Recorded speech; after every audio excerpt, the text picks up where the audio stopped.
Okay, so this is my factory. I'll just turn this bad boy on. In this tutorial, really, I want to cover some basics about how the trains work and operate. We need some lighting here. We need some lighting. Please.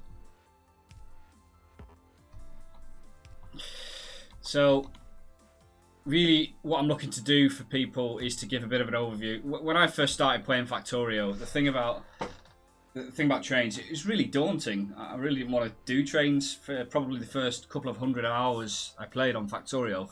I totally avoided trains. And really, it was only through trial and error and a little bit of YouTube watching myself that I decided, right, I'll give this a try. And even then, I didn't really enjoy it that much to start with, so I then didn't use trains, even though I'd learnt them a little bit. I then realised actually I hit a bit of a capacity issue in the factories that I was making in Factorio, and actually I had to go with trains, otherwise it was just getting too unfeasible to lay belts everywhere. So you do get to a point with Factorio where actually you almost have to use trains, fortunately or unfortunately, depending on how you look at it. But that does mean that if you want to scale your base and have a very large base, you do have to look at trains. So let's say a little bit of an intro really first. Within this video, the train types that you get and the loading options. So, I mean, in terms of train types, it's pretty basic. You've got locomotives, so you've got those. And then you also have the loading ramps, the cargo wagons, and then you also have fuel cargo wagons. That's it. That is literally it. Now I'm using Bob's mods here.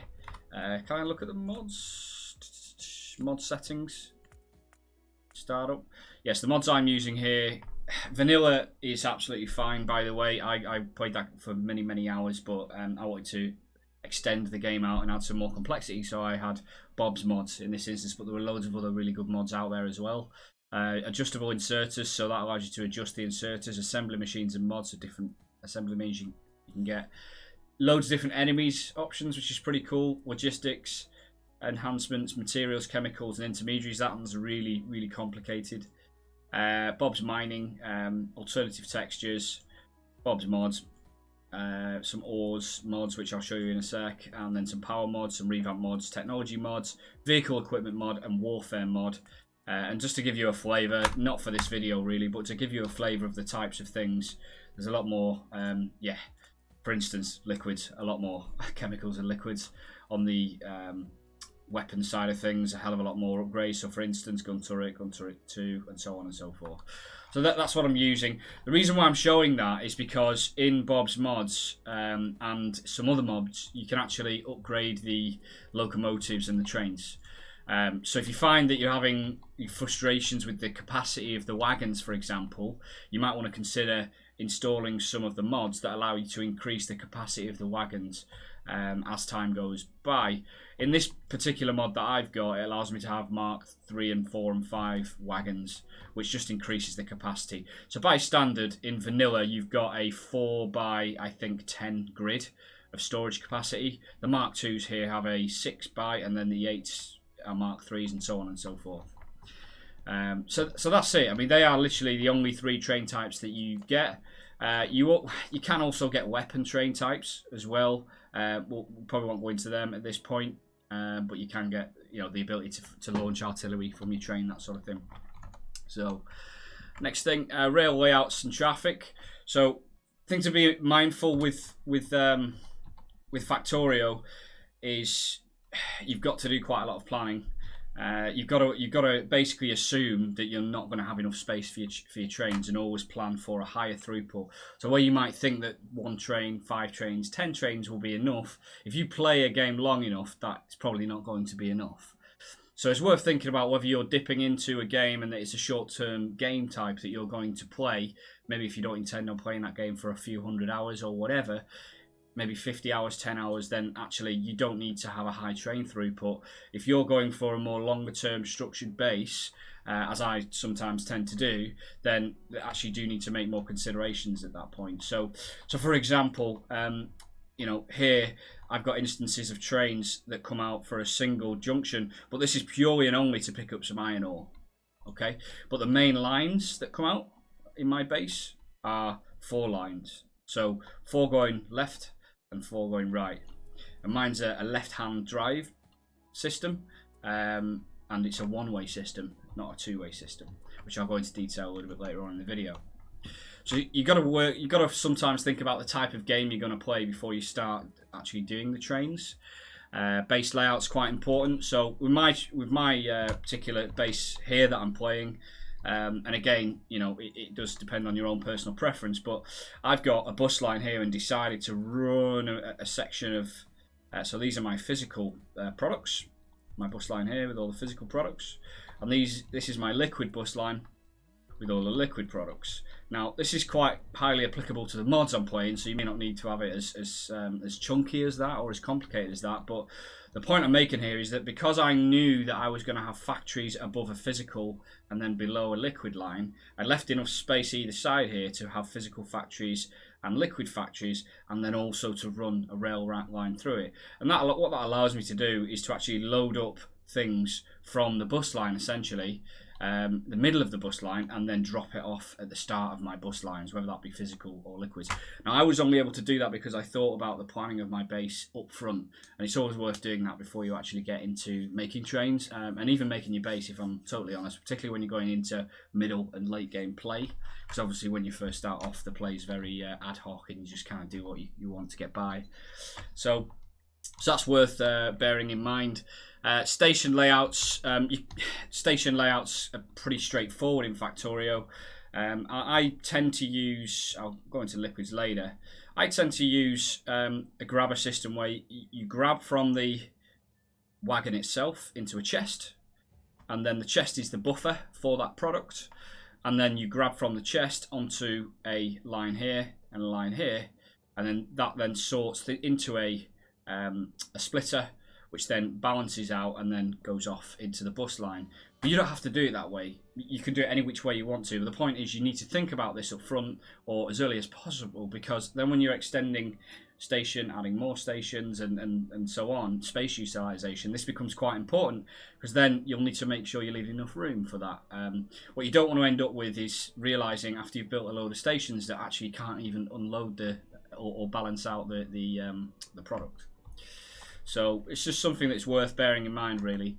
Station layouts, I mean, in terms of station layouts, you can have stations that have a single cargo wagon unloaded, or you could have 50 trains unloading. It really doesn't matter, but sometimes it becomes nonsensical to do it one way versus another. So if all you're doing is getting a very underutilized product that's being used infrequently as well as not much, so the frequency of it and the intensity of it is low, a single cargo wagon will probably do, particularly if you're in Bob's Mods and you know you're going to be able to upgrade that wagon at a later stage.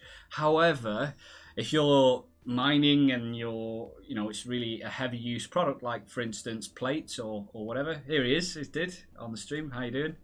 Then you really want to be thinking about having more wagons in that. I've seen instances on YouTube and various other streams where people have like 10 or 20 wagons on the back of their train, so it's just worth thinking about. So that's that. Train stackers. I'll briefly touch on train stackers before I get into the very basics of the trains. Train stackers are quite useful. Here's an example of a train stacker. What you don't want to do is be clogging up your lines in to your stations. So, for instance, if I had two trains coming in to unload this product here, if I had a station there and the next one came along, it would just sit here on the main line, blocking all these other entrances, unless I had this stacker here, which had the signals, and we'll talk more about signals in a little while. But having this train stacker in place just means that if the train can't actually hit its station, it's not going to choke up the line, it will sit there. So it's worth bearing in mind train stackers when you're planning. So that's that. So how do train tracks themselves works? Well, trains on Bob's Mods at least stack in 100s. I think in vanilla they also stack in hundreds. You can literally just place them down one off like this. You can drag, but you can also place one down, and then when you've got the track in your hand, you literally hover over the train track, click over the arrow, and that then allows you to play around like this and do different things. It just means it's just a quicker way of being able to lay the track, really. So that's the track itself. And then trains themselves, you literally put in your left hand, so your left click on the train, and you can literally, it snaps. So the developers have made it so that the train snaps, so you can't actually just place it anywhere on the map, to the track, and you just left click again. And then to place the wagons against them, you can place them anywhere. Or if you want to connect it, you get this little 2 circles like that. Right? And again, you can just add as more or as few as them as you want to add. Okay, it's easy enough. When you're fueling trains, you can manually fuel them with a tab here, where you can literally put the fuel into there like that. And all trains need to be fueled, otherwise you get this this icon there. You don't need to fuel the cargo wagons at all. And the other thing to bear in mind is you can have trains like this and then trains at the back. Having 2 trains front and back like that will increase the acceleration rate of that train. And to look at the acceleration rates of the trains, you can hover over the train itself. The efficiency is 120% on that particular one, the max speed 367 in that example, and then the power and so on and so forth. Adding more trains on will increase the acceleration, so whether that's the front or the back that you add them. Another thing to bear in mind here is that you can also flip that around by clicking the R button, is the default button, which means that this train can go forwards and backwards rather than just forwards. So it's just stuff to bear in mind, really, when you're thinking about how you want to design your train blueprints and your train design and your layouts. What do you actually want your trains to, by standard, look like and feel like and act like? So with me, I personally prefer to have only one-way trains because it saves quite a lot of complications down the line. I did try doing 2-way train stations and 2-way trains a number of times, and I just found that it was really tedious. And the moment I switched to one-way systems and forward-facing trains only, it just cleared up a lot of complications. So, but I have run 2-way trains before, and it does work. It's just a little bit more tedious. So that's the trains themselves, and the way that you tend to refer to trains would be with 2 numbers essentially, or could be 3 numbers. So in this instance, this is a 1-2 train, which is 1 locomotive and 2 cargo wagons. The way you would get the 3 numbers would be, and this is in real life as well, by the way. This isn't just in Factorio for the train spotters out there. In this example, it would be a 1-2-1 train setup. So just a few more examples. This would be a 2-2-2 train setup. If I was to add more locomotives, 2 more, for example, it would be a 2-4-2 setup. And it's quite important, because how you design your train system and your blueprints may be designed around a specific way of managing your trains like that, and what your trains look like. So that's worth bearing in mind. So let's now go a little bit into junctions and rail signals. In essence, trains are managed by really 4 components. You've got the track itself, as we said. You've got chain signals, which go on the side of the track. It can go either side of the track. And then you've also got rail signals, and then finally train stops themselves. Okay. The way and where you place those things defines how your trains will work, where they're allowed to go, when they're allowed to go, and blockages and all that kind of stuff. So it really is that simple. So, you know, as much as it's daunting to think about trains and learning about them and you know, trial and error and all the rest of it, it's actually not that difficult when you really get into it. So let me just go into signals for a sec. So what rail signals do? Rail signals define a block. So literally, a rail signal will define a block on the rail track. Now, what I've done here is I've placed a rail signal there, a rail signal there, and the system Factorio automatically indicates that can fit comfortably two locomotives in there, and there's going to be one overhang of another locomotive that will go into the other block. And that's literally all rail signals do. They literally just define blocks. Now, often what you want to do, if you know that you're always going to be running trains, as I do, on a, let's say for instance, only as an example, a 1-3 train system, it makes sense to always have your rail signals on blocks that are that distance apart from each other. So using this this station as an example, I know that the station can go into that block. If I put it there, the block's just slightly too short to fit the 4th locomotive in, and that block there essentially becomes useless. There's pointless having it there. Whereas that one there, having this, I'll explain in a sec why that's going going like that. But having the blocks there like that, in this case as a block of 4, so the next one will be about here. It means that a train can sit in that block and another train sitting in that block. Without having that, what you've got here is a train that can sit in that block, and this whole other block is taken up by a train if the train is in there. So it's worthwhile segmenting. That was obviously going to happen. I knew that would happen.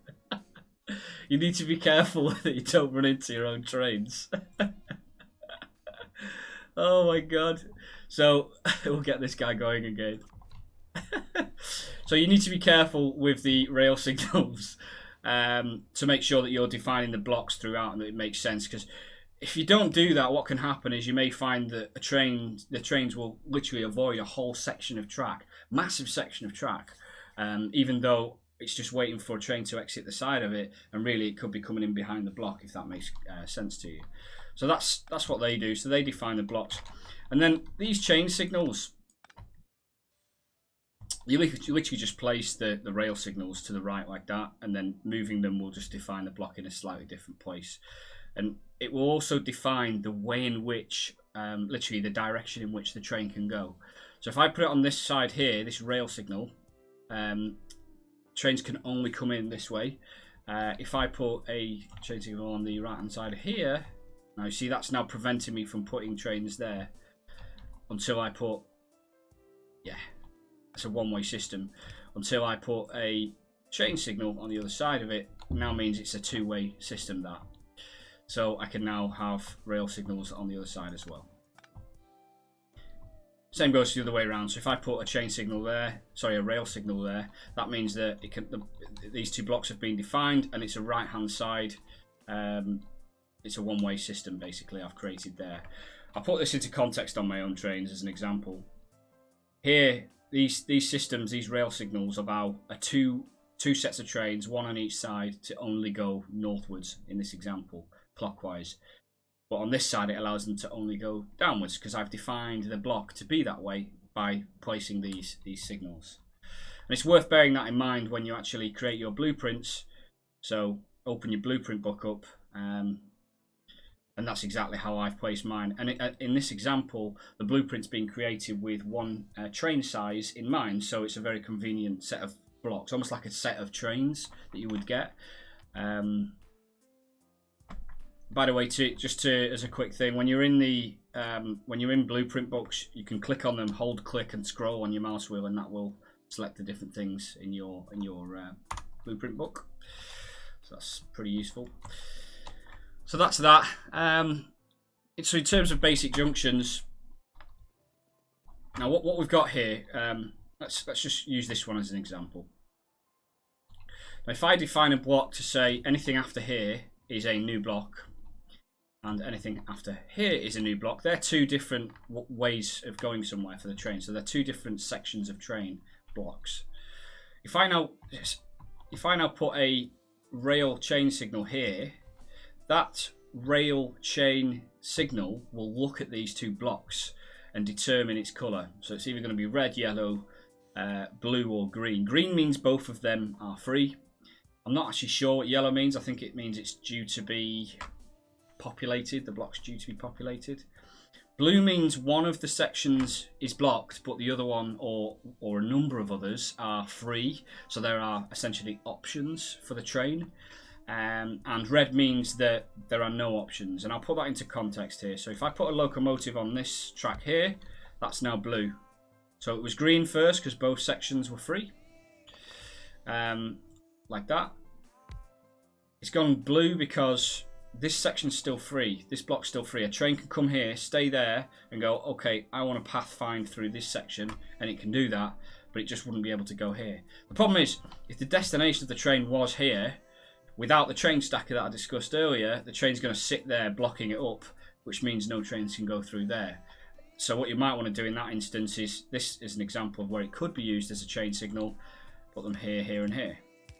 So they now look at that, and looks at that section. So a train will stay here until this section is free, rather than staying here because those chain signals are there. That just explains those a little bit. If I now put a locomotive on both tracks, it goes red and that whole section is blocked. A train, without these chain signals being there, a train will stop here and wait for these to become free. Clearly, if it's a two-way track, for example, like that, this train theoretically can come out of that section. It can come back out of the block. Problem is, if you've got a train sat waiting there, it can't happen. So that's something you've got to be mindful about, really. So what I tend to do is have situations where, and I'll show a good example of this on my tracks. Probably here's a good example. Trains come off the main line here, and they have options to go into any of these stations here.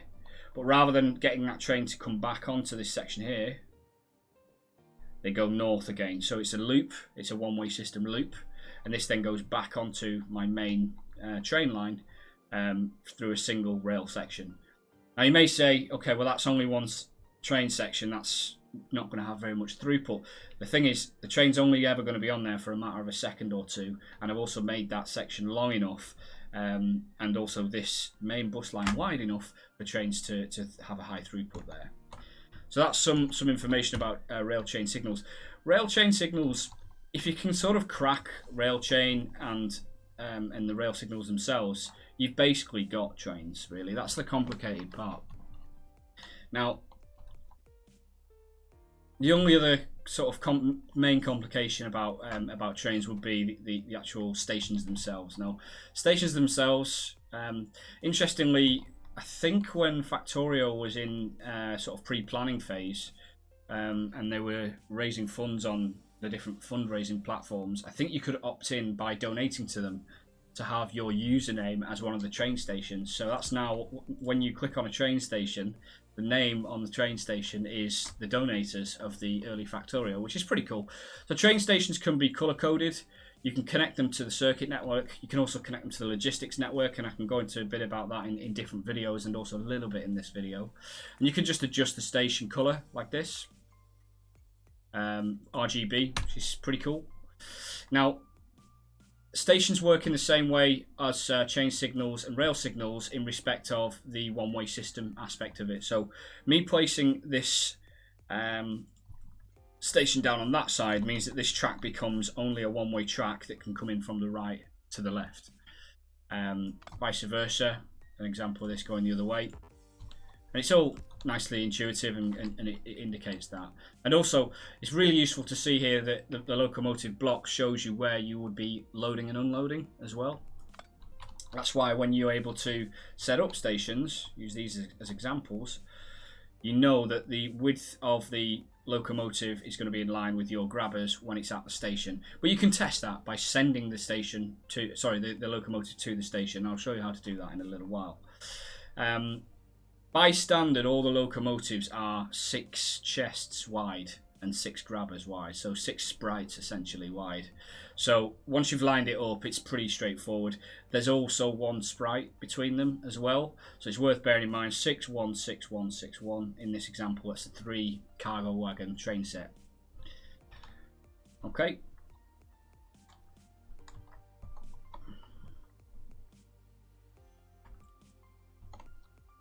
A little bit about advanced junctions, slightly more advanced. So in this example, I've got sort of blocks that can, so you can have as many sections coming off this train station as you want. I'll pick up the rail again, click on that, and I could have it, another one there, and again another one here. As long as you've got the rail chain signal set up, your trains are not going to crash into each other. So how do you set them up correctly? Well, I've already talked about the rain chain signals being blocks apart the width of your train themselves. Now you need to know, how a little bit more about how to avoid your trains from crashing by having the rail chain signals in the right place. So, as a general rule of thumb, you always want to have, and it's this simple, you always want to have a chain signal before a junction. Okay? And if that junction is then leading into more complicated track or even a station, it's generally good practice to have another chain signal when they meet again. So that allows this chain signal to look in this block and this chain signal to look in that block. And this station itself will act as a rail signal to define that as a block. Okay, now if there's no more complicated sections to it, so for example, we just have a straight track that's going off that way, you simply want to put a rail signal there, and you're simply putting a chain signal either side that just says, right, that is the end of the complication of the trains, and the rest of the track is just defined into blocks, straight blocks, and that is it. It's as simple as that. So use 2 chain signals when there's more complicated sections up and coming, and use rail signals, use the rail signal on its own when there's no more complication coming after it. Here's a bad example, because actually you want a chain signal to look in these 2 blocks, so having that there would mean that the train could go into either of those blocks, and it's likely to cause problems in your track. Turning that into a chain signal means that it will look into the block in front of it before the trains will actually do anything. Before it will even enter this particular block here, this purple section here, it will look further on, and that's exactly what a chain does. It chains the signals so that the train's able to look further and apply a little bit of basic intelligence to it. So that's that. Okay, so I'll just go into a little bit more about stations, loading and stacking on stations, and I'll probably use my base as the example here. So I've been playing this for about probably 200 or so hours, and again, it's Bob's Mods. I've been taking it at a fairly slow pace, so it's not as developed as I would like it, but the trains, unloading wise, you're either going to be unloading liquids or you're going to be unloading physical products. Okay, and in terms of unloading stuff, we get this locomotive. Actually, let's use this one down here as an example, the one that just killed me. Set him to manual with that little checkbox there.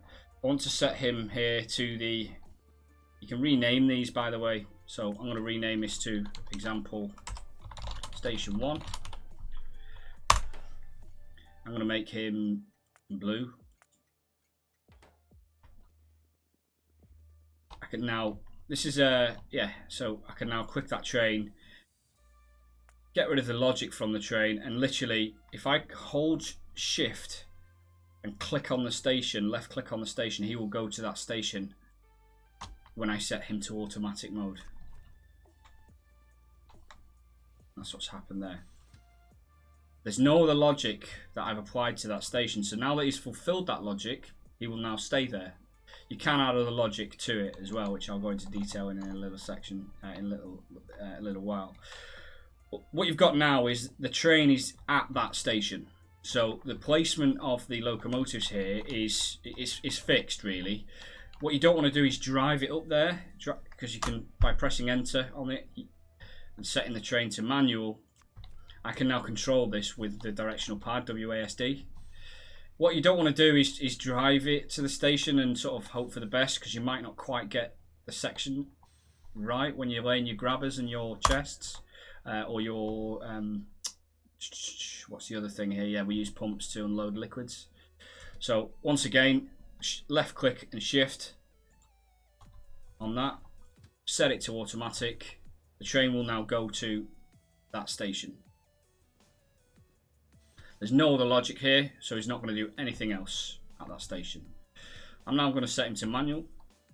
So now you can see, as I said earlier, you've got one sprite there and sprites there. It's 6 chests wide. You need to leave space also for the grabbers. to unload physical products, like that. Just connect that train again.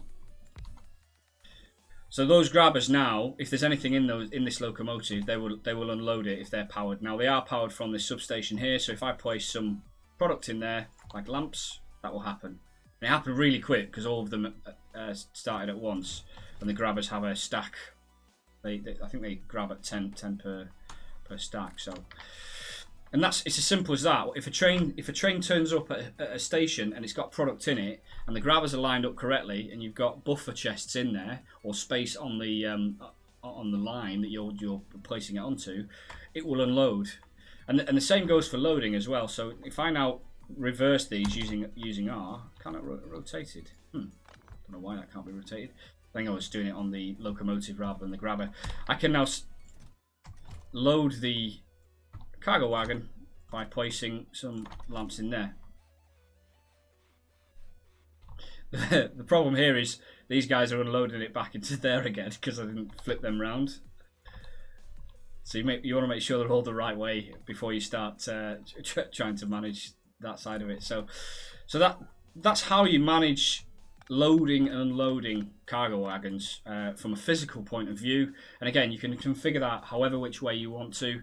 I just choose to do it. It's a fairly well accepted standard way to have a splitter and three three belts coming off each way that evenly balances it like that, but you can do it any way you want. Now with liquids, the pump needs to be touching the track itself or the locomotive where the track is, and you can only have one pump per barrel.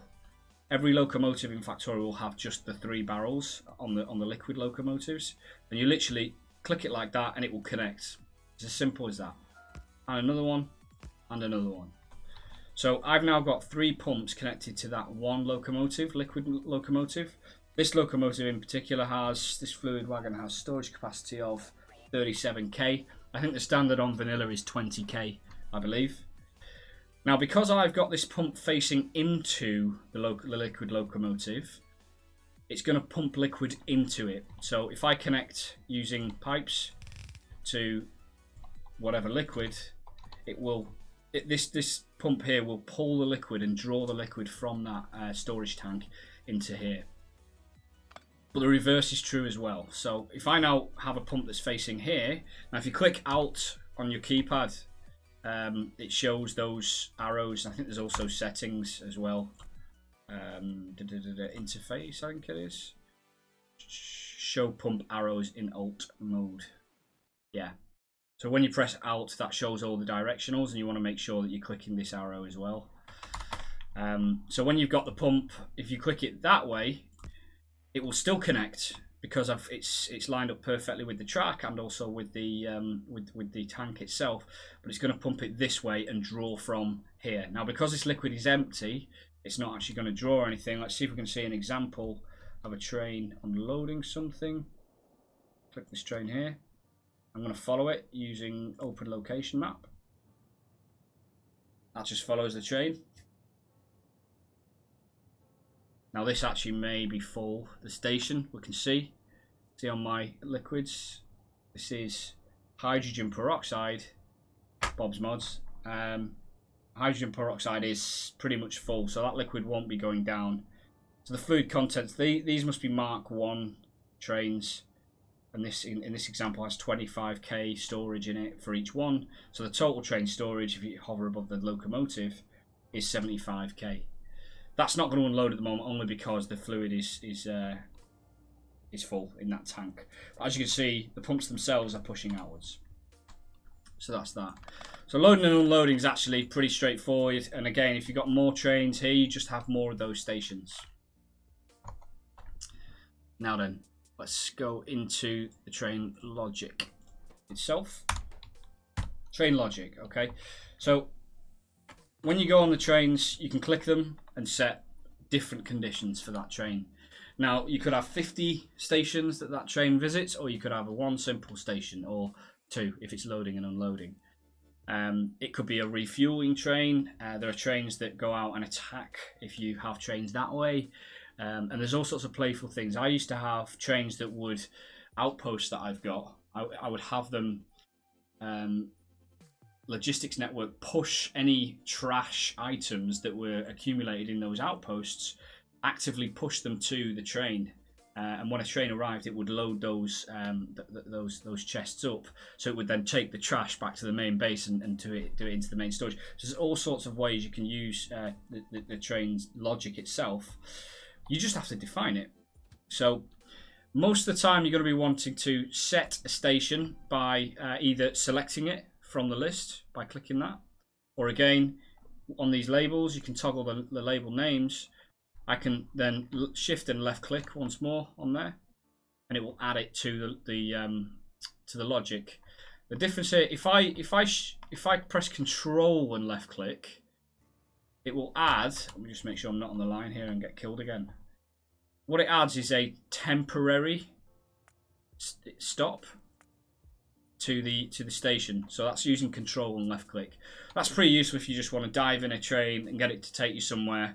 That temporary thing will then switch off and it will go back to its normal automatic logic. So you add a station. In this example, I'll have the example station, and then you set the logic. So you might want the logic to be, I want the cargo to be full if it's a loading station. Say, for example, you're loading ore into there. Or you may want it to be fully emptied before that train goes and does something else. For example, if it's unloading product onto your main bus, you would do that. So the logic here in that example would be, I want it to be empty before you then go and do your next thing. Well, what is its next thing? Well, you define the next thing. So I then set this to the next station. Now that train's gone because its cargo is empty. Okay, now if I just try and place something in that cargo, it's now not going to move because it's not got empty cargo. It's got the 50 bulbs in there. As soon as I take those bulbs out, it's going to go. So that's the condition met. You just stop it again. I'm going to set the train to manual so it doesn't go anywhere.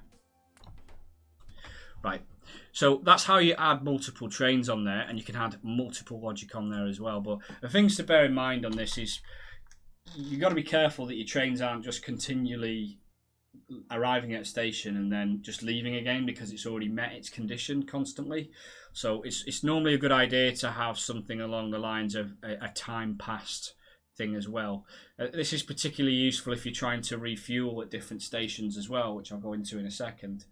If you're trying to refuel into different sections, what can happen is, you know, a train can sit at that station waiting to be emptied. It might not be emptied for another 3 hours, in which case, if there is fueling on a chain of different stations for a fueling station to go to, so a fueling train, what will happen is simply the train won't be able to go there. The fueling train won't be able to go to that station because it's still trying to unload forevermore. So you've got to be careful with certain things. So with this, you can set logic that says, look, you know, some time has passed. I want you to free up the station just in case the fuel needs to come in there and refuel the station itself. So add that logic. We can also add multiple logic as well. So I can say I want the cargo to be empty or 30 seconds to pass, or both. You can have an AND function here as well. So that's pretty useful. And you can literally add as many stations as you want onto this. Okay. The reason why these in red are not showing up is because this network, this particular train network, can't physically access those stations because there's no path to it. And I can now set that to be automatic, and it will then go through whatever logic I've applied to that station. Okay. So probably the final things I'll go into would be traffic and throughput, really.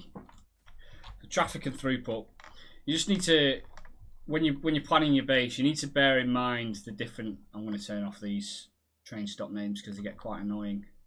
See, I try to be quite, worth noting, it's when you get into a lot of trains and a lot of stations, you can lose track of what the stations are called and where they are and locations and so on, which can lead to you setting the logic on your trains incorrectly, which is obviously not very good. So I tend to have numbers at the start of the names of my stations. In this case, 2 is my bus line, but I also have written the word bus in my station name as well, unloading. So that just means if I click on that station when I'm in a train, I know a quick snapshot exactly what that train's all about. The station's all about. So here I've got physical unloading as well. So when you're planning for throughput, if you're only planning on playing a game for 50 hours or 100 hours, not very much time, single throughput or having a one-way system that's one track each way will be fine. You don't want to be having like an 8-lane train track going one way and an 8-lane going the other way if actually A, there's no room for it, B, you're not going to have enough trains anyway, so that throughput is just redundant throughput. Or the other thing is you're simply not going to play that particular game long enough for you to need the space, that throughput.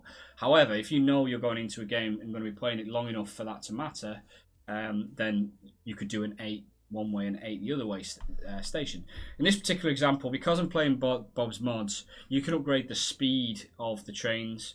You can also upgrade the trains and locomotives themselves and the capacity of the cargo wagons. Therefore, I knew that I wasn't going to need as much throughput because the actual trains themselves can carry more, which means they need to take the journey less frequently.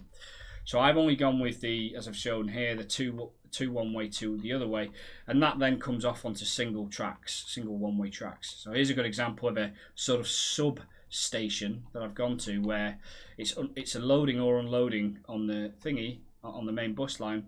So this is my factory loading for silicon plates. Silicon plates is a Bob's Mods extension. Where was that? Here. So in this example, it comes off here.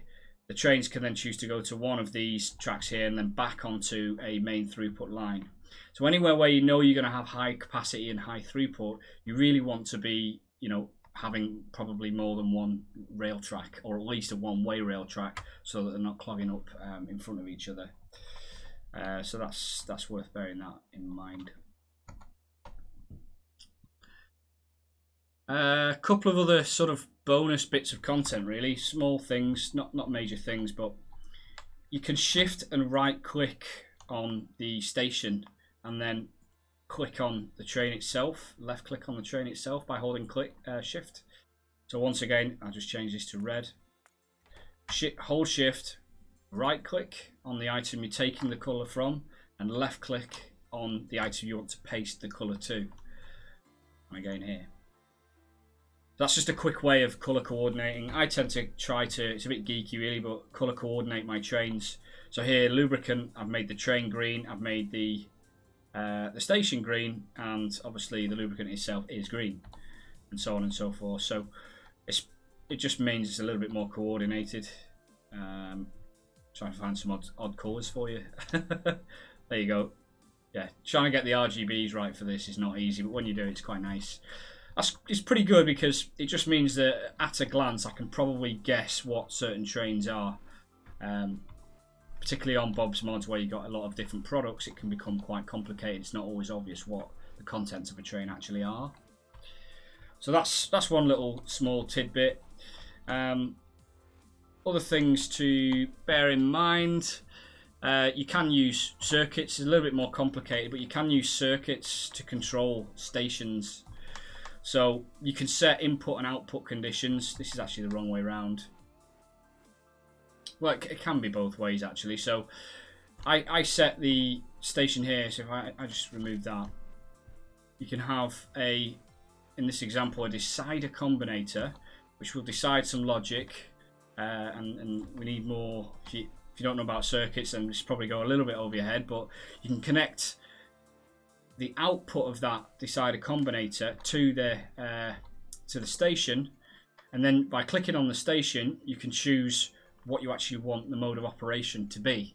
This is using circuit networks, but you can also connect it to the logistics network, which can then turn on that station based on a particular enablement. So for example, I want this to only turn on when wood is more than, I don't know, 1,000, okay, in the logistics network. In this example, it's actually turned off because I don't have more than 1,000 wood in the network. or the input signals are just not there. More to the point. But if you so when you connect to the logistics network, it's normally good to turn off all the settings on here. But yeah, you can use these to get playful with some of the logic on your stations as well. That's if you're doing the input, but you can also have an output. So you can have the station connect to the output, which then means the content of this station can be sent as an output into that decided combination, which then does something with that information to control something else rather than the station itself. So you can get quite playful with that and do quite a lot of extra things. Okay, I think that is about all. I'm just going to quickly give some examples of good and bad tracks that I've seen on the internet. It's a bit of bonus content. Let me see if I can get this up there on the stream. One sec.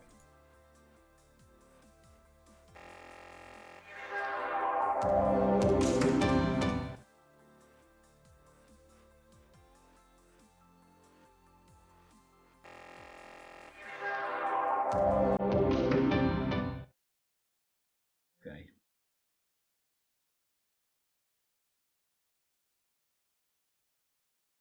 Okay.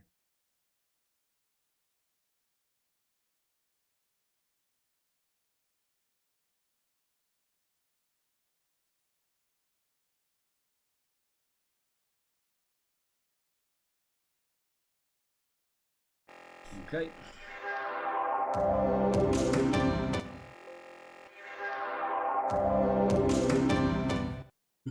Technical difficulties. I want a window capture, display capture. Add source. Okay, done. There you go.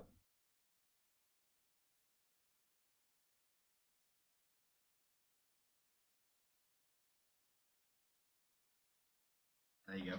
Okay, sorry, technical difficult. So right, here's some examples that I've seen online. There's a little bit of bonus content. First, I typed in poor rail layouts. If you don't do planning, what you're going to end up with is just weird stuff happening that just doesn't seem to work. I think he's tried to do a stacker there. This guy, he's got some of his rail signals correct, I can see. But in this example, to loop back round onto this track here, he's had to send the train up here and around there, and actually he didn't need to do that. There's no station there. There's no point in that. If you're not careful, you can end up having trains all over your base. That image sort of speaks for itself. And then we get into some examples of some different train station layouts that start to look a little bit tidier. And then you can get into modular designs, which I've seen, which are really nice. I've not personally done a modular base yet. I'd like to try one at some point. A honeycomb one, which, with good planning. Talk about some good stacker examples. So there's a straightforward north-south. There's a diagonal train stacker. This guy here was having problems. And the reason why he was having problems, this train hitting there and blocking the stacker, is because we can see he's got a chain signal there looking forward, but it immediately looks at these rail signals. What he needed to do was put these rail signals not on the main line, but actually on the stacker itself, which defines the stack block there as the block rather than this as the block. So that was quite a good example. Here's some more examples into a station. So it kind of looks like a lot of stacking just for one station, that. So I don't know what the hell was going on with the rest of that guy's base. And then a little bit more creative. And then just some actual station layout examples that I've seen as well, alongside the ones I've shown you on my stream, with some walls and some defences. So this looks like an outpost version. And then a map view of some ones. I thought this was quite a nice example because he's built a train stacker in there in the design really nicely. The train then goes in, and then it's a two-way train that will then come back out and down here. So the station itself will be a two-way input. So it's one way until it gets to here, and these would be one way as well. But then this section here would be one way going back out, and the station itself is a two-way station. That was a pretty good example. And finally, just some examples of loading up the same product across multiple rail